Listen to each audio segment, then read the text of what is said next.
salutations aux services de renseignement qui sont aussi dans le public en train de nous surveiller.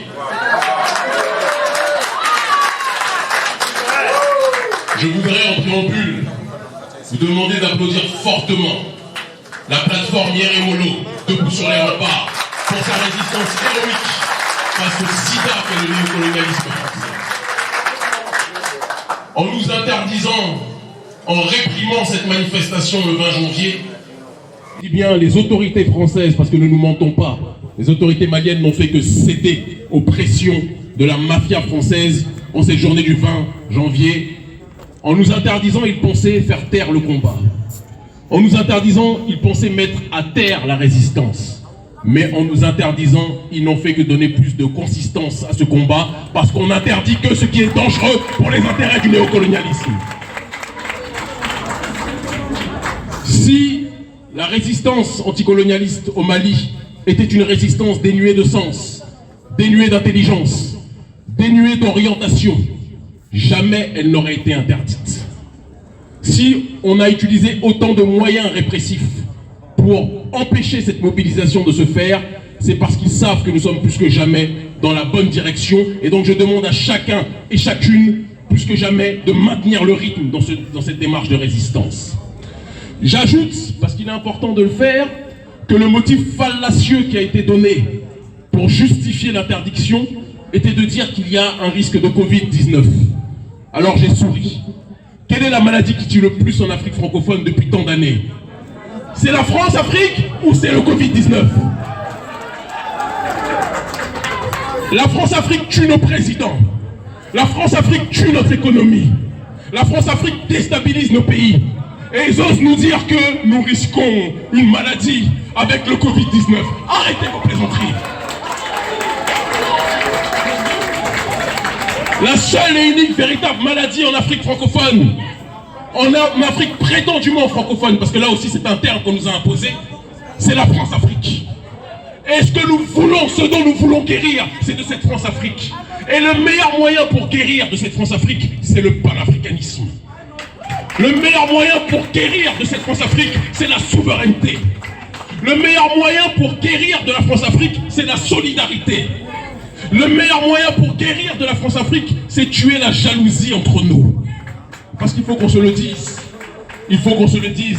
Et certains savent de quoi je parle. On se bat contre le néocolonialisme français, mais dans nos rangs, la jalousie est beaucoup trop présente. Dès que quelqu'un réussit à hisser la tête de l'eau et à avoir la voix qui porte, il aura en face de lui l'impérialisme français.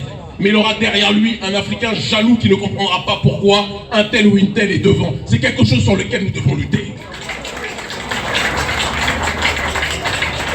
Certains aujourd'hui applaudissent, mais certains sont concernés par ce que je dis. Ce sont des maladies que nous devons véritablement corriger. Il y a un proverbe qui dit qu'une civilisation est détruite par l'extérieur uniquement si elle est rongée de l'intérieur. Nous devons être capables de nous regarder dans une glace, nous améliorer pour être encore plus imprissables, encore plus incassables et soutenir ceux qui sont en première ligne. Aujourd'hui, il y a des frères comme le frère Ben. Ben le cerveau, je vous demande de l'applaudir s'il vous plaît.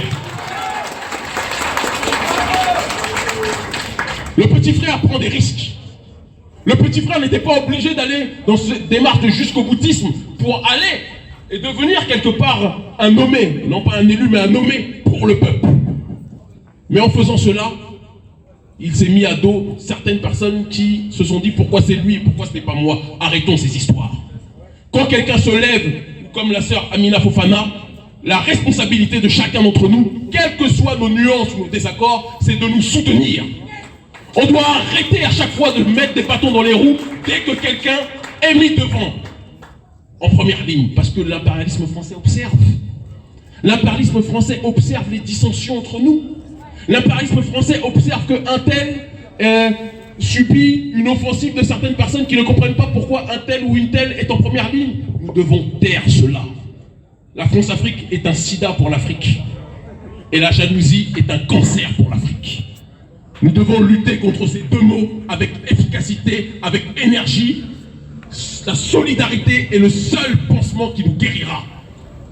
La fraternité est le seul pansement qui nous guérira.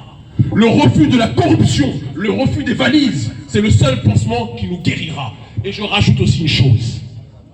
Parce que certains ont dit, parfois même dans cette assemblée, que nous devions, si nous faisons partir la France, devions appeler la Russie. Je vais insister sur un point. Oui, nous devons, par tous les moyens à notre disposition, chasser la présence française parce que c'est un crime contre l'humanité, sa présence sur le sol africain. C'est une réalité. Mais, je dis que si nous faisons venir des partenaires, nous devons avoir un calendrier précis, un début et une fin. Parce que l'Afrique ne doit plus être jamais colonisée par personne sur cette terre. Et comme le disait mon petit frère et protégé Peigne, si la Russie vient, si elle vient, j'ai beaucoup d'amis parmi l'appareil de l'État, je salue Alexandre Douguine, je leur salue d'autres. Une chose est certaine, il doit avoir dans le contrat un début et une fin. Mais il est hors de question que l'Afrique soit un terrain de jeu pour toutes les puissances étrangères, à l'exception des Africains. Modibo Keïta ne s'est pas levé pour que notre terrain soit un parc d'attractions pour les puissances étrangères. Vrai ou faux? Le Mali est la terre de la souveraineté, ce n'est pas la terre du colonialisme, et donc même ceux qui viendront nous aider devront se plier à nos conditions ou ils partiront en tant que tels.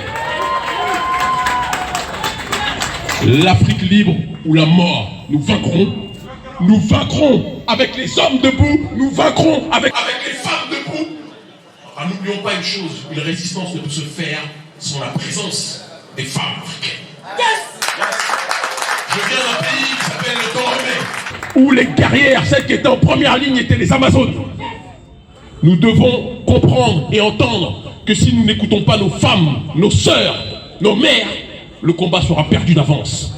Alors prenons nos responsabilités, soutenons nos sœurs quand elles s'engagent et allons plus que jamais de l'avant. Et je le dis enfin à l'ambassade de France qui nous regarde à travers la caméra, il vous reste quelques semaines encore, mais votre départ arrivera si c'est nécessaire pour que l'Afrique puisse retrouver sa souveraineté. L'Afrique est